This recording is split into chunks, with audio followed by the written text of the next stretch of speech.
I'm Donna from Evoca, and in today's tutorial we'll be going over the creation of the character clothing, in particular the trousers for our character. So if we bring back our concept image, we can have a look at the color shot this time and have a look, focus in on her trousers. So I can tell by the look of this and the background of her character, being that she's an archaeologist, that these are more likely to be something like a cargo pant. So with that in mind, I did a whole bunch of searching online and on Google just for different styles of cargo pants and stuff like that. So I found this image here. So this will be the one that I tend to model or reference to when I create the pants. Now, I'm not, for this particular character, we're not going to create all of these details. We're just going to use the bigger shapes, like the pockets and things like that, in order to get the feel and to make sure that we fit the style again of our character. I'm just going to move that to the side now, so I'm going to have that open and at all times keep it there and have a look at it. Same with my concept as well. So those two will be side by side just off the screen here. So to start, I'm going to go into the front viewport here. And since I'll bring this back again, you can see that the pants only go to just below the knee. So we've got the boots as well. So we'll create the pants to about there. So we'll clip these out when we create the boots. But for now, we'll just create it a little bit below the boot level.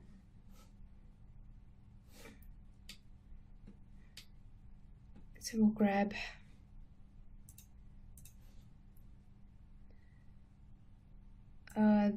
these edges here, these polygons. I'm just marking and selecting the polygons of just the one side of the pants. That's a viewport bug there when it disappears when I drag.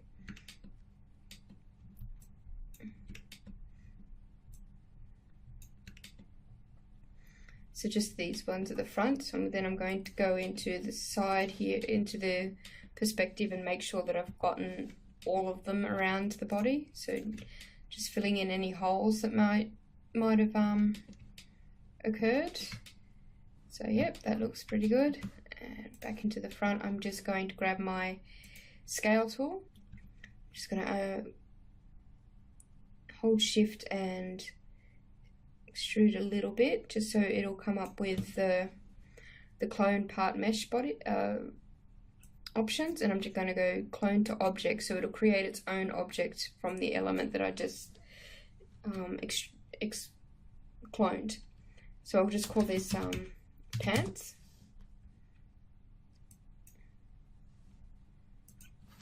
And I'll open up my layer, and I'll hide the body so that all I can see is the pants. Well, no, actually I'll leave the body on and I'll freeze and select the pants. So now what I'm going to do is I'm going to apply a push modifier. So I'm going to go to the modifier menu, and I'm going to find push.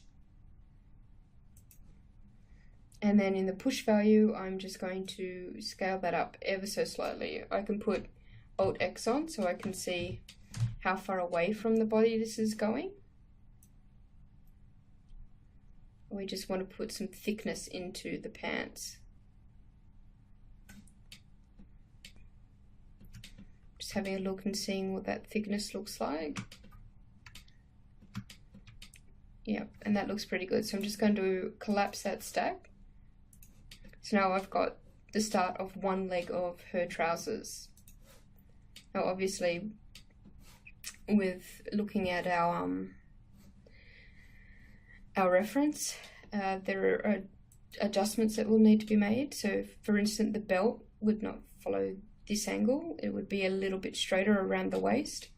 So we'll add that later. And it also means that since we've already created the leg, all that work that we did to create the shape of our character is still there. We don't need to do much work on that. So I'm just going in and making sure that just hide the body temporarily here, that all these edges along the center line are still on 0 in the X. So now bringing up the verts at the top of the pants in preparation for the belt.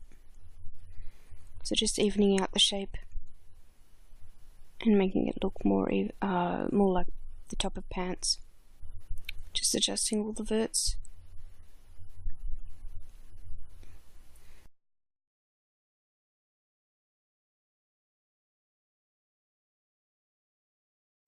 And we'll bring back the body so we can see it again, how the pants are holding the form, and we'll just adjust the verts in here,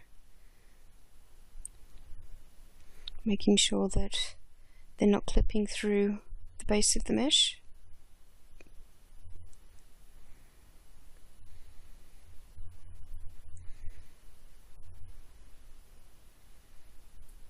Just evening out the verts a little bit more, moving them back into position.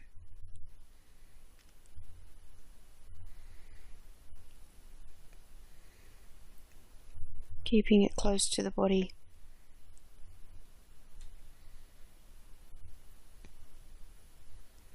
So we want it to dip a little bit in the front,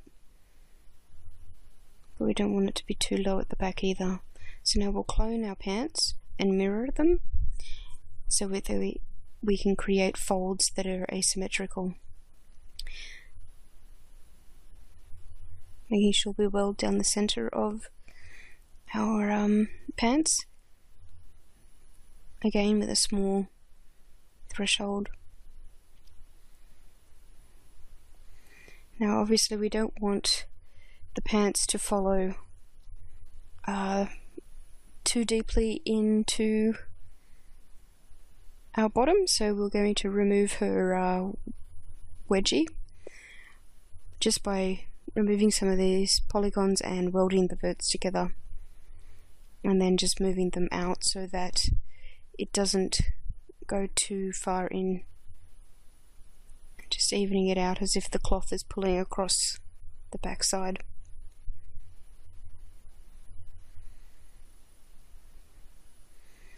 And we can also just adjust some of the verts here too to even them out, and just to make sure that the cloth is going across the back side. So we'll move these a bit further out so we don't define the cheeks as much.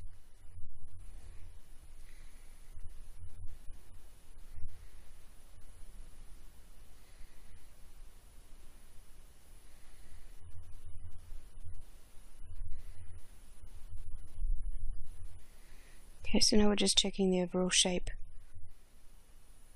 of the pants. I'm pretty happy with that, so we're going to start to create the folds.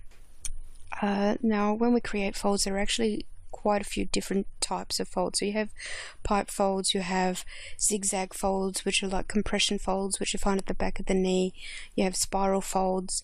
All of these different kinds of folds create the look of the clothing pushing and pulling and working against each other itself, so to create the force and the drape of the cloth.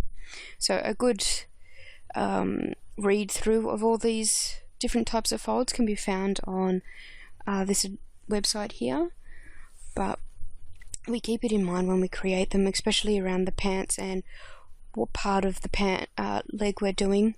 So around the base of the leg here, where the boot and the pant is tucked into the boot, we'll have more like compression folds and these sorts of folds around here. So we'll start to cut them in, but first we'll start to even out the bottom just so we know where the boots are lining up, and then we'll start to cut in some of the edges. So just tweaking a few of these verts as well, just to get rid of the dip in the back of the pant there, and then we'll start to cut in the actual fold. So to do that, we'll just use our cut tool and we'll start to cut in the different lines. So just all the way around the back of the leg for this one, and then we'll take it back up into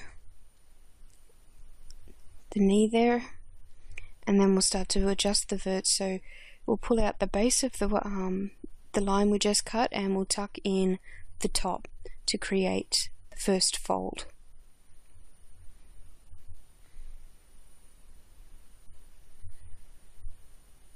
So just tweaking, a lot of tweaking of the verts when we model.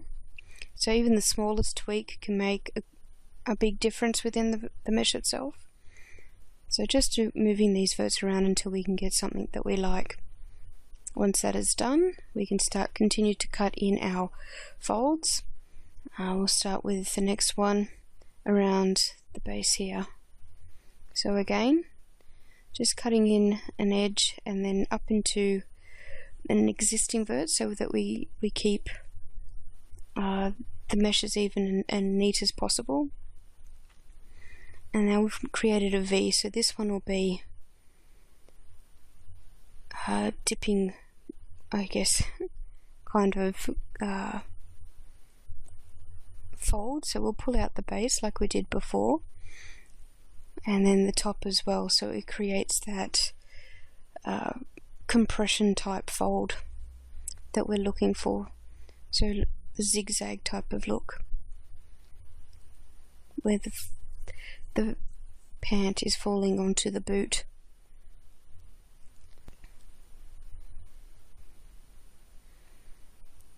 So we're just continuing to tweak the verts.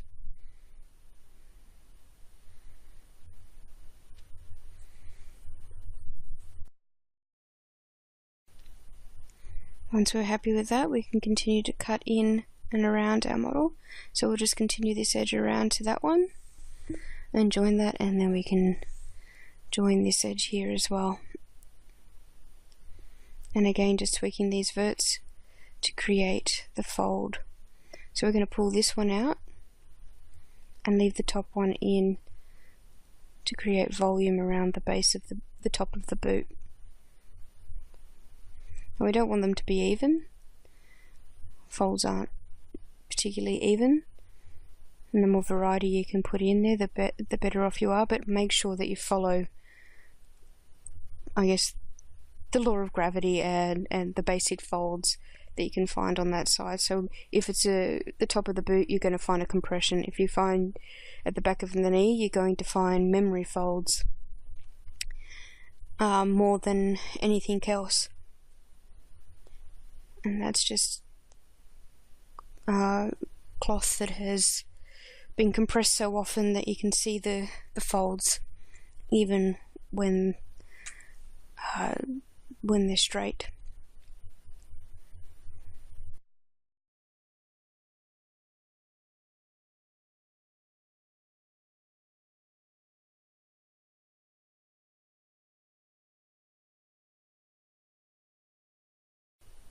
But we'll only cut in the base of the leg. So if we add the turbo smooth, you can see the folds take shape.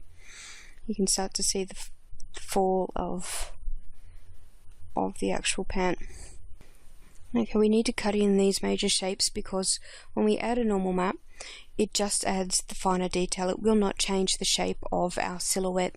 So if we have, let's say, a major fold here, and if we look at it from the side, we will see the dip of the fold.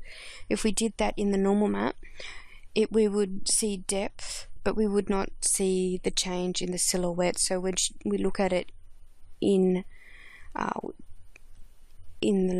at a distance, we would not see the ripple of the cloth as it falls down to the leg. We would just see that there is depth, and the light would be affected with the normal map, but it would not change the actual mesh itself. So if it's anything that's large enough to change actual silhouette of the character, we need to cut it in and put it into the mesh itself. So I'm just tweaking some of the verts around here as well, so as I look around the model, if I notice something, I'll change it.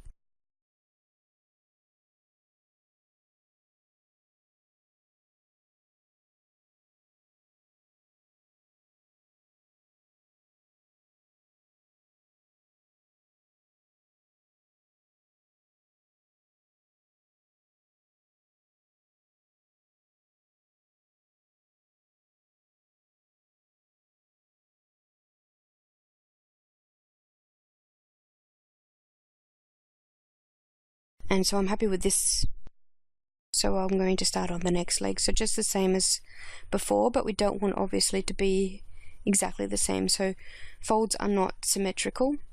They will not be the same from one side to the other, so we want to make them slightly different. If you make them the same, it will look rather odd. So people will look at it and they'll see, this isn't quite right, this doesn't look natural, and it won't sit quite right. So we use the same technique. So we'll cut in one edge and we'll push and pull the verts like we did with the other leg, but we'll make sure that they're in the different position to give the variety to the pants.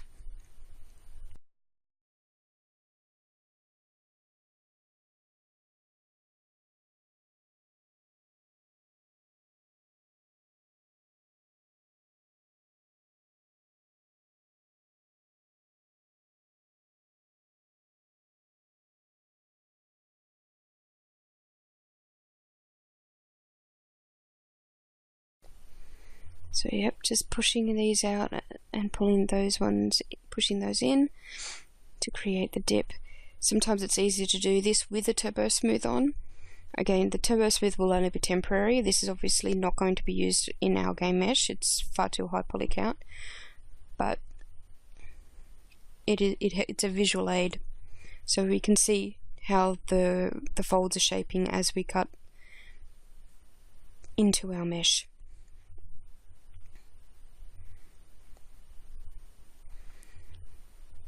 Remember, if we do create an angle, at some point we will have to go back and fix it.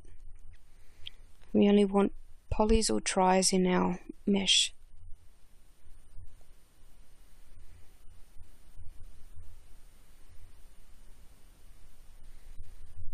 So just continuing to tweak these verts until I find something that I'm happy with. I'm constantly moving around the model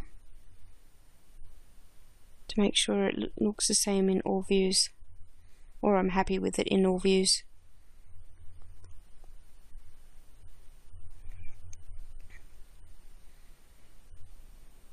It's often easier to start with the big folds, like the one coming down, drop down from the knee, and then put in the smaller the folds later. So when we do take this into a sculpting package, we will add to it. So this isn't going to be the final folds at all. This is just the major folds that are affecting the silhouette. It'll also give us a kick-off point for when we do start to sculpt.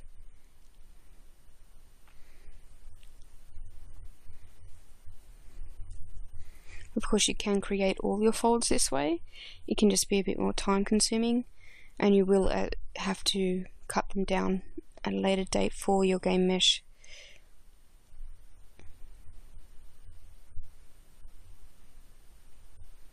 If you put too many folds in, of course.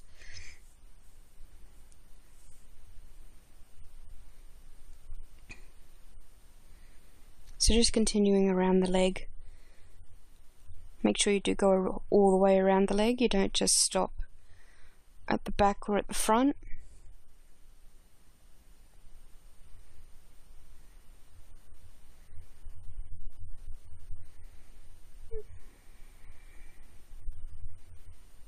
And just adjusting the verts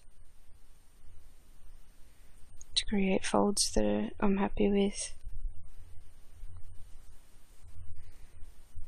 So if you're not quite sure where to put the folds, after reading what kind of folds there are, look for reference. Always use reference. For this one, I've got it on the side. I've got a picture of a pair of jeans that I'm following, and I'm looking at, and I'm picking the major folds that I want to use.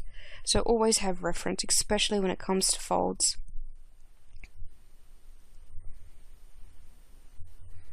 Again, just tweaking if I notice something that needs to be changed.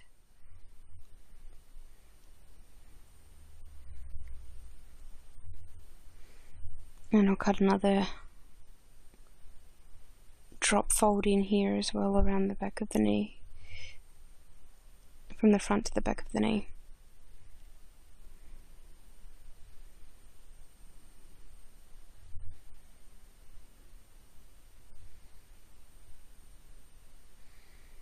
Okay, I'm just making sure that all the verts are welded, since that one was having a hard time cutting.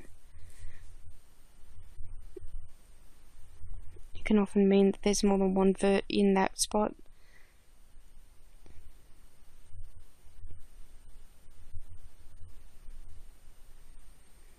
Sometimes the cut tool doesn't always like to snap to the vert that you have it hovering over. So occasionally it's always good just to go in there and weld with a small threshold.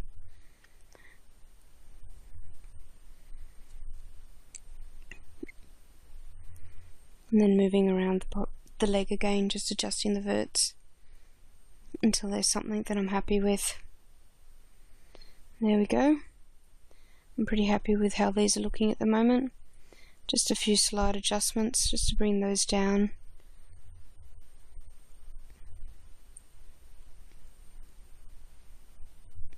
And there we go. So yep, happy with that. The folds around the knee and the groin area I'll do in a normal map.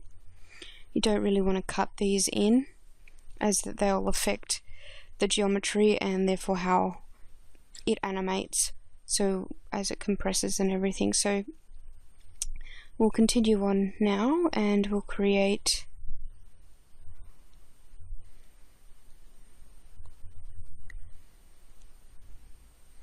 and we'll just tweak some of the shapes, making sure that there's no clipping of the body through the pants, and making sure that we're happy with the overall shape and function of them.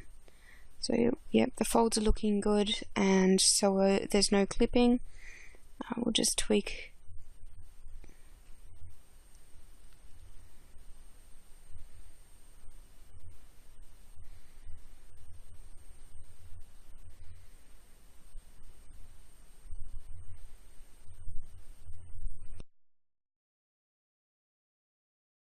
I'm going to actually add the fly.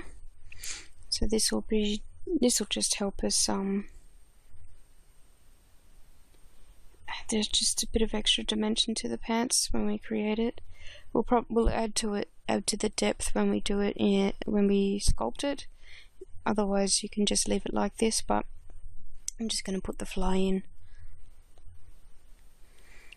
just by cutting in these edges and then extruding the faces to create the depth of the fly.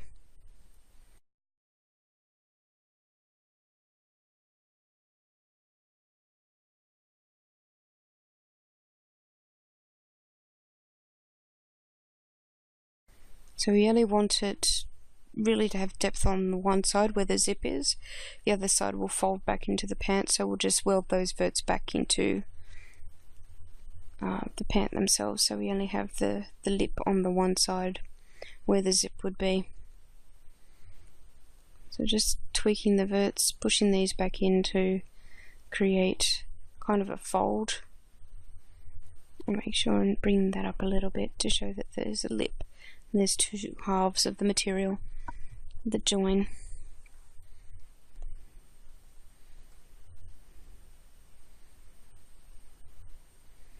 Okay, so I'm just going to fix the smoothing groups on these ones, just so it gives it a nice hard edge on the fly.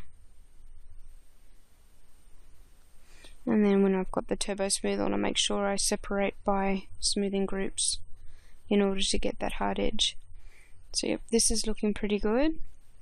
Just going to do a few minor tweaks here. I'll weld that down just to get rid of these edges there, and I'll keep that there, so obviously so we can keep the lip.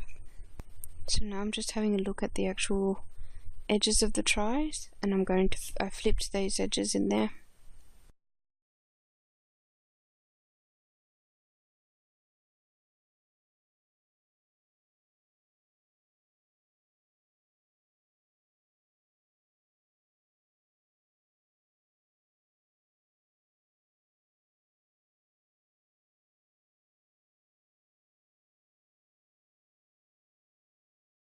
bring back the boot, and we'll snap the verts to the top of the boot so that we'll be able to weld them later.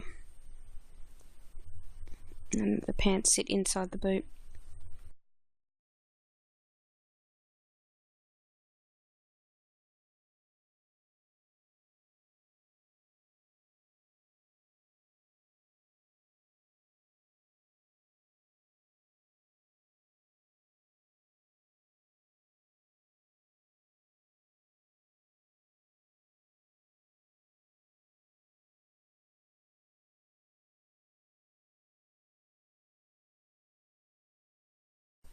With that done, our pants are almost finished. So yep, they're looking pretty good.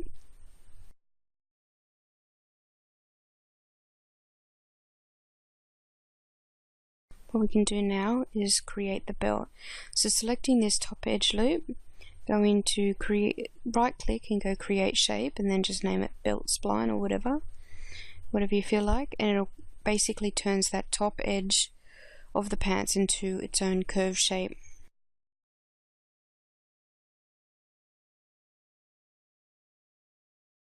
We can use this, so I'm going to just delete this edge here so we've got a definite start and end of the spline.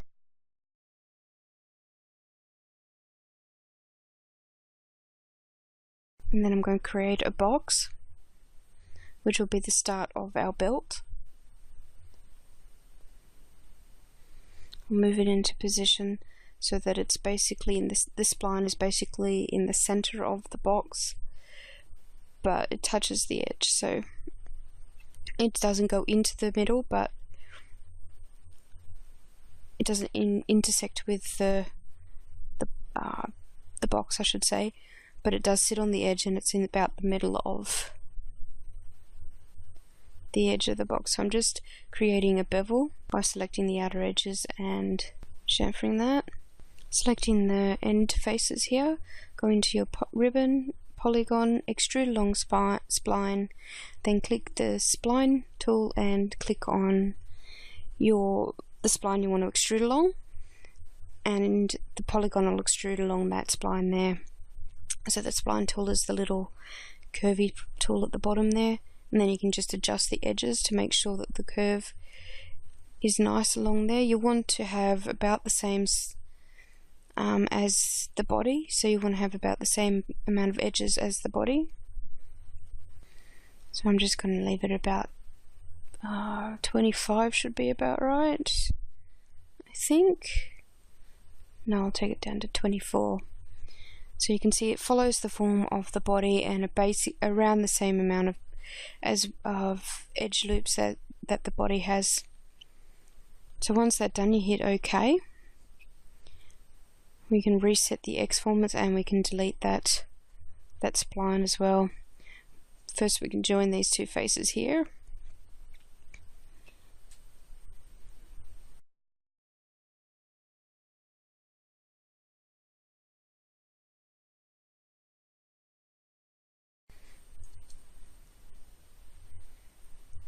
Actually, since we're going to have a buckle, we can probably leave it open, so we'll do that. We'll just leave it like that, and we'll just go back and tweak some of the verts of the belt to make sure it sits on the body properly.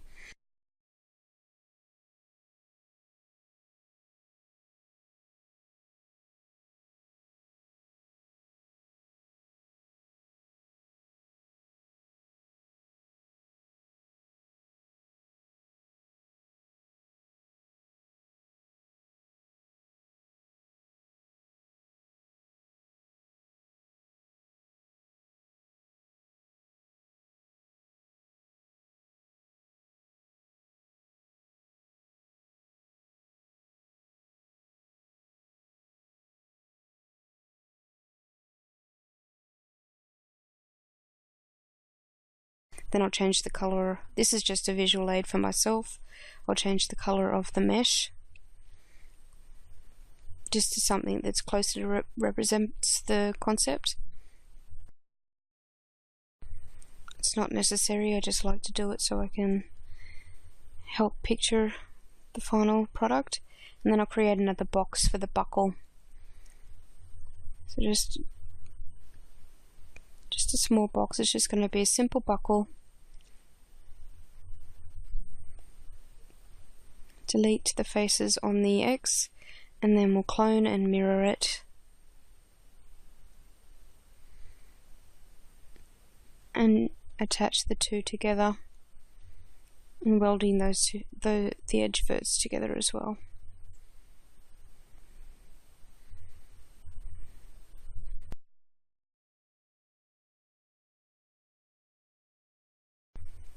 Okay, then we can just further rotate, put a slight bend in it by selecting the ends and pulling them back.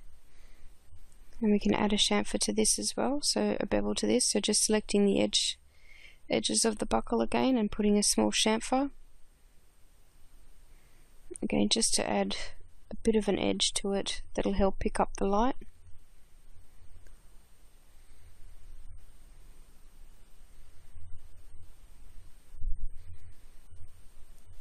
And then tweak some of the verts of the belt again. So it needs to follow the pant, but we don't want it to be clipping through the actual pants.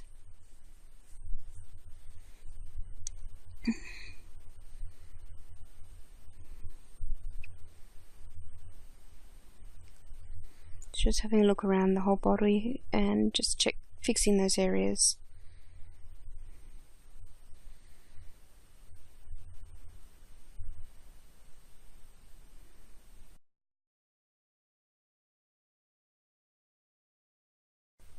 I think that's pretty much almost done. So we've got our pants created and our belt, which is pretty basic, but that's all we need. And there we go. Make sure you check for any other clipping areas. So when we created the folds, these obviously pulled back into the leg, so just fix those up as well. Just doing a final check of the overall look. Just fix some of the areas that need to. We won't worry too much about it clipping it, and at the boot we'll just adjust the folds so it'll sit over the top of the boot. We'll eventually be deleting the underneath of the body mesh anyway, so we won't see it, but we just want to make sure that it is following the form of the actual body. And so there we go, we've got our pants created and our belt as well. So we'll continue on into in the next video.